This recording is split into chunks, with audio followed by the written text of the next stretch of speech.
So the big story coming out of Amherst was UMass is leaving the Atlantic 10 to join none other than the MAC Conference starting in 2025-26. It's big buzz in Amherst, of course, but it's also a big story in Rhode Island. Rhode Island has played UMass more than any other opponent. UMass joined the Yankee Conference in 1946 and then the Atlantic 10 founding member in 1976. Who do I have today? Leading authority of UMass basketball. His name is Currry Hicks Sage. I'd like to call you Sage if that's okay.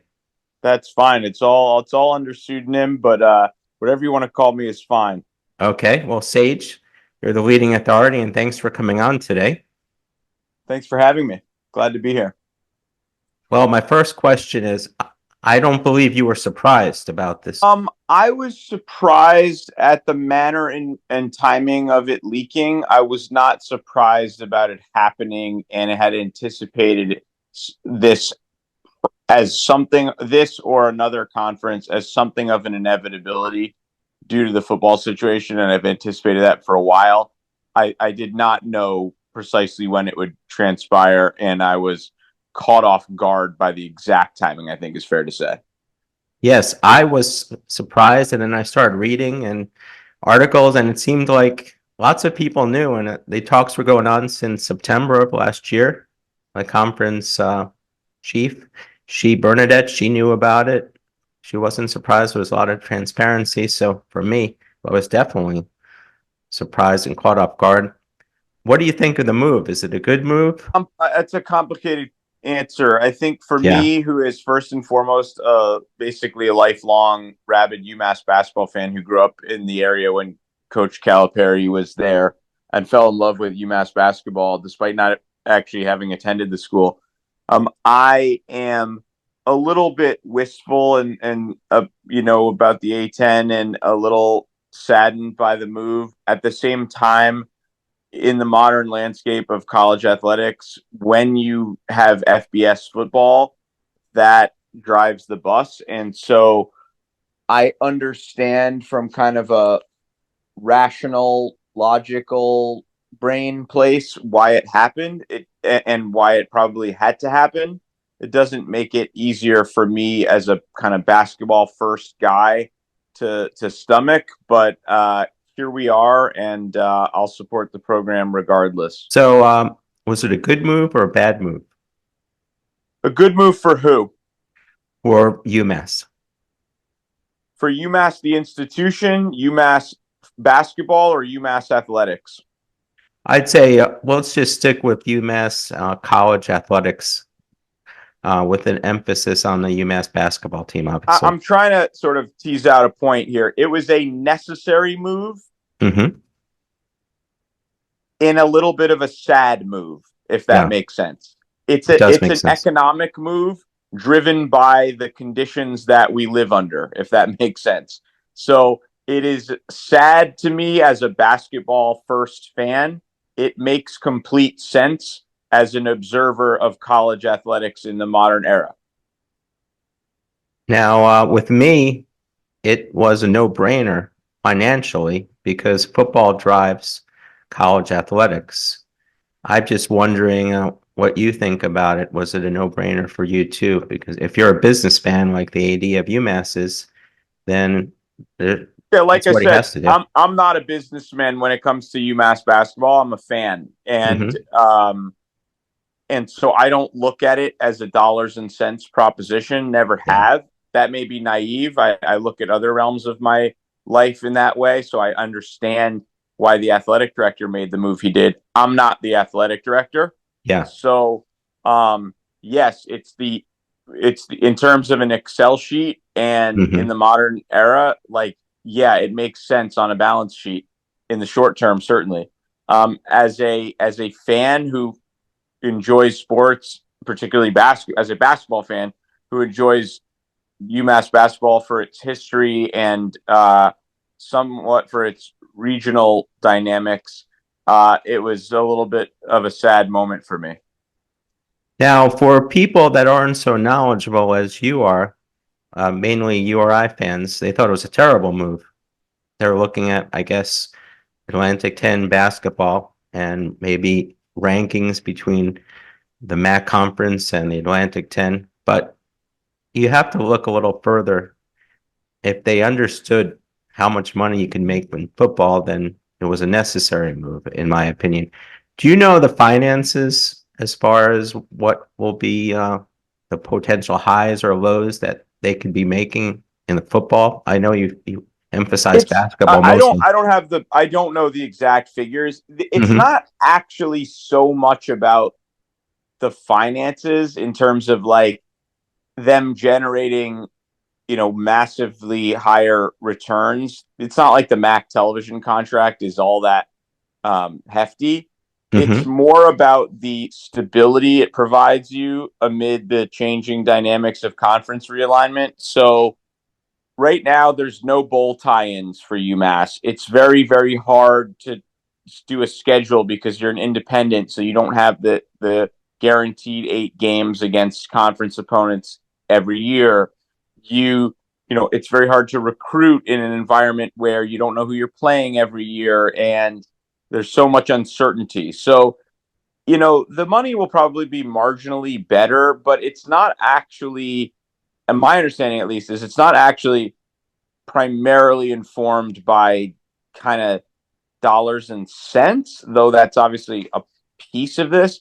It's that you can't, when you don't have a conference, you really like it's very hard, practically speaking, to manage an athletic department. You're searching for guarantee. The business model becomes essentially you're searching for guarantee games every year where you're paid by out of conference opponents to go and get throttled on the road, and also Yeah. that hurts you in terms of the health of your players and whatnot. So, yes, there will be some financial return by being part of the MAC football television deal. The terms of which I honestly don't know. It's probably Hmm. somewhat public, but it's Yeah. certainly not lucrative in the way a Power Five television contract deal would be. Yes. And how about the health and vitality of the Atlantic 10? I listened to your Twitter Spaces podcast. It seems like while you love the Atlantic 10, you question the health of the conference in the long term. What do you think of the Atlantic 10 if you had a crystal ball, 5, 10, Yeah, 15 my years? gut. Look, this is always hard to predict. Yes. There's a lot of uncertainty, but I would think that the next wave of realignment that kind of we know is coming is either Florida State or North Carolina and North Carolina State will join the SEC or the Big 12 in the next. They will move somewhere in the next year or two, something like that. And this will probably be the precipitating move that triggers a lot of other moves, and will essentially begin to kind of gut what we the ACC. In turn, I suspect the ACC will probably go after UConn, which because they'll need a football member as well, which will probably could mess with the balance of the Big East. The Big East would then look for teams in the Atlantic 10, and most likely Dayton, VCU, possibly St. Louis would be the ideal candidates. So at that point, I think the A10 look. Now, again, this is a series of scenarios. It's not. I'm not suggesting it's going to happen exactly like this, but one way or another, there will be change, and probably the Big East to survive as a basketball centric conference will look to other basketball centric schools that are really good. The only ones that exist in this part of the country are in the Atlantic 10, basically. So I think at some point the Big East will come for some of those teams, just as it's done before. I mean, if you look at the Big East, it Yes. includes Xavier, which had a considerable stint in the A10. It includes Butler, which had a short stint in the A10. So this is not without precedent, and I think that the A10 will change somewhat significantly within the next certainly in the next 5 years, perhaps, earlier, maybe a little bit. I would say 5 years probably is where I put it. And so I think for UMass, given that they have FBS football, they had to find kind of as the turbulence is set to inevitably take place again.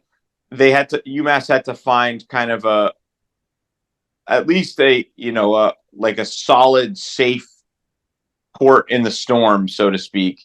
And the MAC provides that because it's basically been largely unchanged over the course of its 75 plus year history. And what it lacks in kind of sexiness, it makes up for in reliability and just consistency. It's about as sort of reliable as you're going to get in that regard. So for UMass, with its unique combination of kind of middling or frankly not good FBS football and basketball, that was kind of the only logical home in this half of the country, really. Now, if you're a URI fan, and this is a URI podcast, it doesn't look very bright for Rhode Island if that happens. They'll have to go and dig in and go after the Vermonts and the Charlestons and other schools like that. I don't know. Yeah, I don't think there's anything. I don't foresee Vermont ever joining the Atlantic 10 for a variety of reasons. Yeah. It's just I don't see that happening. But I mean, the A10 will be fine in the short term. I think Bernadette McGlade is a good. I mean, well, she has her flaws, but she's savvy enough that she will, I suspect, bring in. Charleston is expected to come, and they'll find some others who are aspirational and will be okay. Rhodey's an interesting case though, because you are kind of the last. Well, I guess UNH and Maine too, but that's different. You've chosen to maintain FCS football and Atlantic 10 basketball, and that's like scholarship FCS football. I think that's the only team in the A10 to be in that predicament. I know Dayton and Duquesne have football teams, but I think they're non-scholarship. VCU does not have a football team. Most of the small Catholic colleges in the league do not. So Brody is in an interesting spot in terms of, can you find a way to make to maintain scholarship football at the FCS level while also supporting basketball at a high level? And that's a question for UMass alum Thor Bjorn, your athletic director there, to navigate. But it certainly isn't a simple situation. I've heard Thorne, he's been on my show before, and they're pretty much, the football team, believe it or not, is neutral. They don't lose money and they don't make a lot of money, which is a surprise. Lots of URI fans would love, basketball fans, I might add, would love to have them stop and not have a football team and concentrate with all that money at the basketball team. But he doesn't believe that really would be much of an impact to the basketball team, according to him. But what would happen, though, is what you're saying. It is a strange business model, and it's hard for them to find a place to go like they have with the Atlantic 10 for so many years. It's such a successful conference. Moving on, now you're going to have a little bit of a different landscape in the MAC, and you have a great coach now, Frank Martin. Is he a goner? I'm getting this from the URI Facebook comments. A lot of them are saying this is just a matter of time he's here. I don't know if I believe that. Look, I mean, my other big thing, if you don't know, is coaching searches nationally. So if there's anything I'm qualified to talk about, it's really there's only two matters, which is, and we're at the intersection of the two here, because it's UMass basketball and college basketball coaching searches. And I think that for Frank Martin to leave, I mean, he's making close to $2 million a year. He's almost 58 years old, and he hasn't made a tournament. He's made one tournament in the last 11 seasons. Did make a Final Four, was quite an accomplishment, and he may make a tournament this year, as UMass just secured the 4 seed and the double bye. He's done a very good job this year. I still think that for him to get a job that pays more than UMass, he would certainly have to win the A10 this year, or next. If he was pursuing a role next. Now, that doesn't necessarily mean that, look, maybe he sees he'll take a modest pay cut. He doesn't particularly want to. Maybe he doesn't want to coach in the MAC. Hard to say. And then, it's always about what's open. If Raheem leaves USF, University of South Florida, this year, Frank has a lot of ties in Florida, and Raheem's had a great year, so that would be sort of a more or less a lateral move. Possibly, if he wants to be down there, it could open. University of Central Florida is likely going to open. That they're in the Big 12 now, where Frank has experience at Kansas State, and it is again in Florida.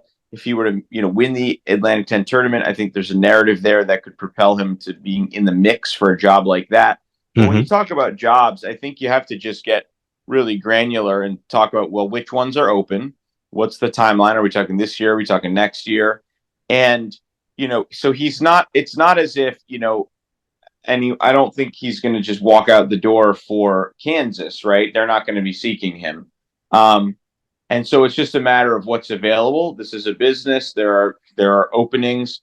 There's 362 of these jobs. There's probably, I'm going to say 75, 80 that pay, maybe probably less, probably 65 that pay better than UMass, 65, 70, something like that. And so of those 65, 70, how many will open in a given year? Maybe 10 to 15. Of those 10 to 15, how many are kind of at a level above UMass? Probably a bunch. So it's not like he's going to have, an endless number of suitors. But yeah, if he wins the Atlantic 10 this year, I would be surprised if some places didn't, kick the tires on him and do their research and interview him. And that's fine. I mean, I think that means your program. I've always been a believer that, like, your program is in a good place if people want to poach your coach, of their own accord, right? And you're not firing him. I think I can live with that. That's part of the business. And if Frank Martin takes us to an NCAA tournament, next week, I'll remember him fondly forever and wish him well.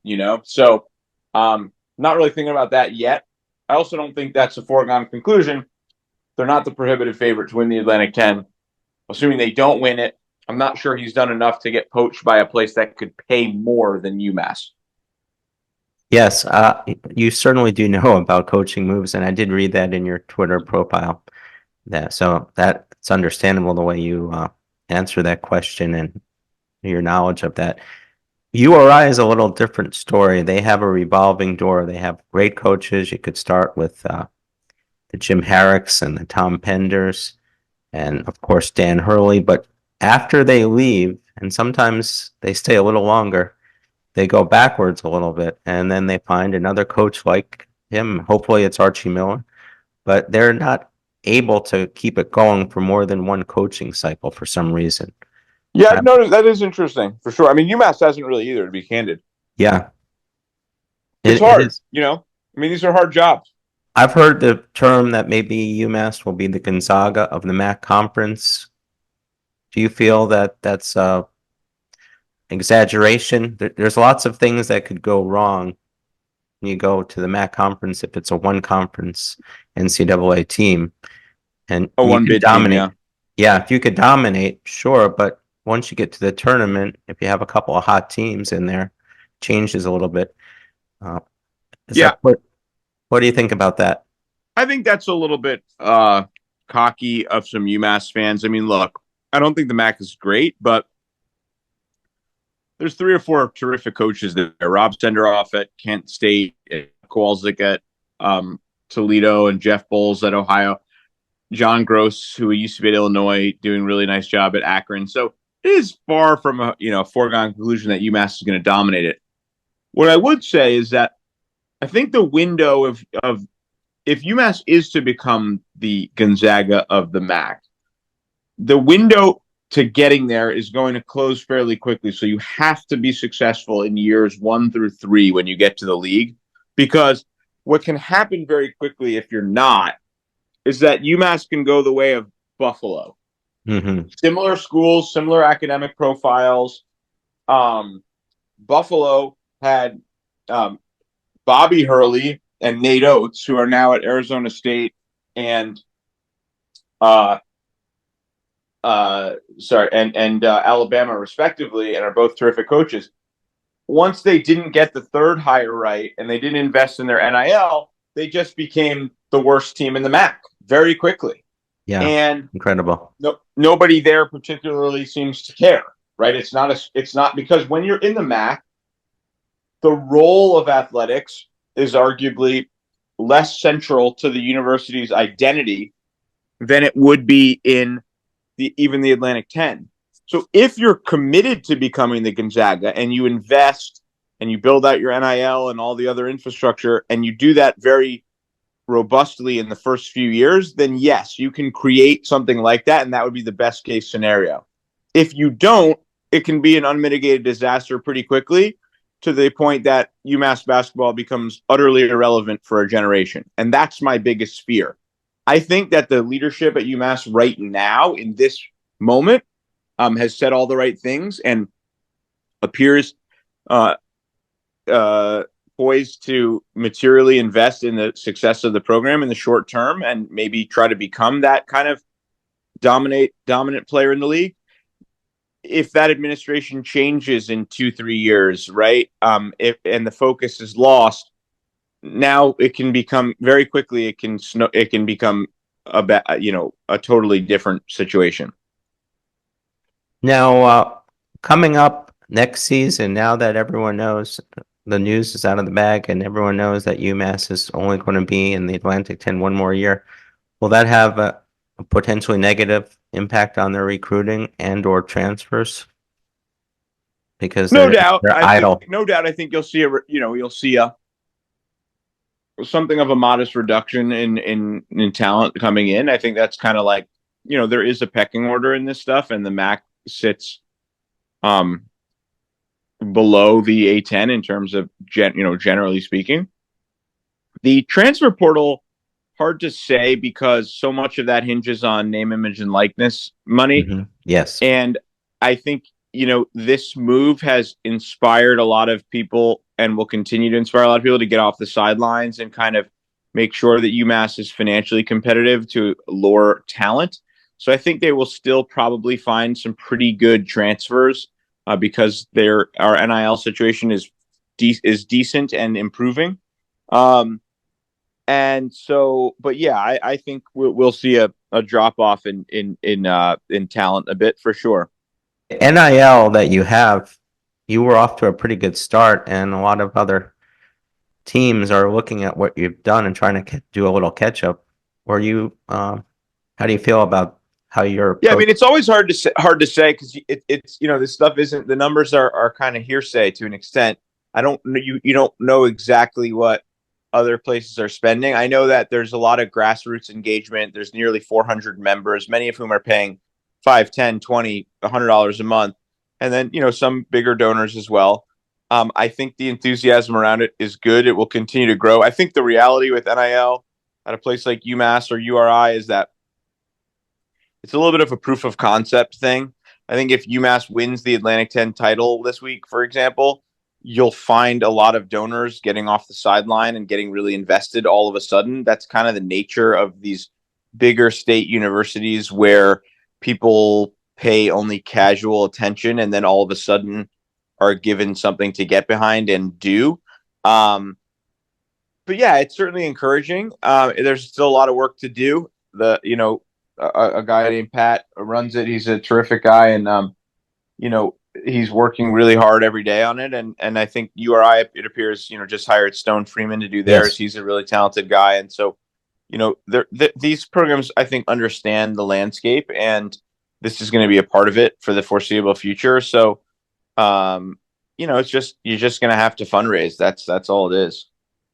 You brought up a very interesting point on your podcast where you talked about UMass and the difficulty where they're located in Amherst. And I see a lot of parallels where Rhode Island is located. They don't have the density that Providence has. Do you agree there is a similarity between the two as far Very as similar. location? Always Yeah. have been very similar. Yeah. And even in the Hurley years, we still had trouble. We didn't sell out all the time. If there was a marginal team coming in, we didn't sell out. And Hurley was always selling to try to get people in the stands, even during the successful time. So I listened to how you describe UMass and the location, and I just felt like there was a parallel on that. Oh, very much so. Very much so. I was at the Ryan Center for the first time this year, actually, and came up from New York City. Great facility, by the way, although the Wi-Fi is terrible. But We hear that all the time. yes, but it was it's yeah. There's a lot of similarity to UMass in that regard in terms of just kind of you know it's not a it's not a total rinky dink operation, but it's not good. It's not resourced well enough to be a first rate operation, if that makes sense. And Hmm. the location is definitely a part of that for sure. I'd like to end on a light note. We both had the same athletic director. Like I said, I know Thor pretty well. He No, came Thor up. was never a UMass athletic director. He was an associate AD. That's true. Yeah. Yeah. He did talk about the Calipari years. Are you familiar when they had trouble fitting everyone to the games because they were so darn good? And I know that was when you started liking UMass. I did some That's my homework whole on you. childhood. That's why I'm talking to you right now. I mean, Yes. that's Uh, why I've wasted thousands of hours of my life talking about UMass basketball because John Calipari got me hooked as a young child. And, 7, 8, 9, 10 years old, that was when, during the formative fan years. I don't know if you have children, but I have a 7-year-old and I'm seeing exactly what I experienced, formative memories that he's experiencing now. And, so yeah, like I think those were some of the fondest memories of my life, and I never got over it in some way, and so I've just sort of found um, a way to continue staying kind of around the program in my own way, and yeah, I mean it was an unbelievable time, and Rhode Island had tremendously good teams too. I mean Tyson Wheeler hmm. remains one of my favorite guards I've ever seen in this league. Katino Mobley, of course, and then later Lamar Odom. And so, I mean, yeah, like it was an amazing era, and I consider myself just lucky to have been able to witness it. Well, what happened with Thor, like you said, he wasn't the athletic director. He was trying to get more people into a small area to watch the game, and Calipari was trying to get him to do that. And at some point, he had to close the door. And the expression was, I'm trying to keep it clean for the kids, was Thor, open the Sure. blankety blank door. Do you remember that story? I don't think I'm familiar with this particular story. No. Okay. I just wanted to end it. I thought it was really funny, and he had good memories over at UMass, especially that time. He was very close to the team. Then it's a great opportunity for any associate athletic director to be on a program like that, who essentially could have been national champs with the talent they had and the Yeah, coach. it was an exciting time for sure. Well, Sage, thanks so much for coming in today. You have excellent insight, some bonus with your understanding of coaching and moves, and I find that to be valuable for our fans, Rhody Nation fans. Thanks for coming in. I'm going to be definitely hooked to your Twitter uh, podcast, and I'm going to look into it. You have some incredible engagement after listening to it today. Yeah, thanks again, Scott. Appreciate it, and good luck with your show moving forward. And thanks for having me on. Happy to join anytime. Okay, great. Thank you again. All right, take care, Scott.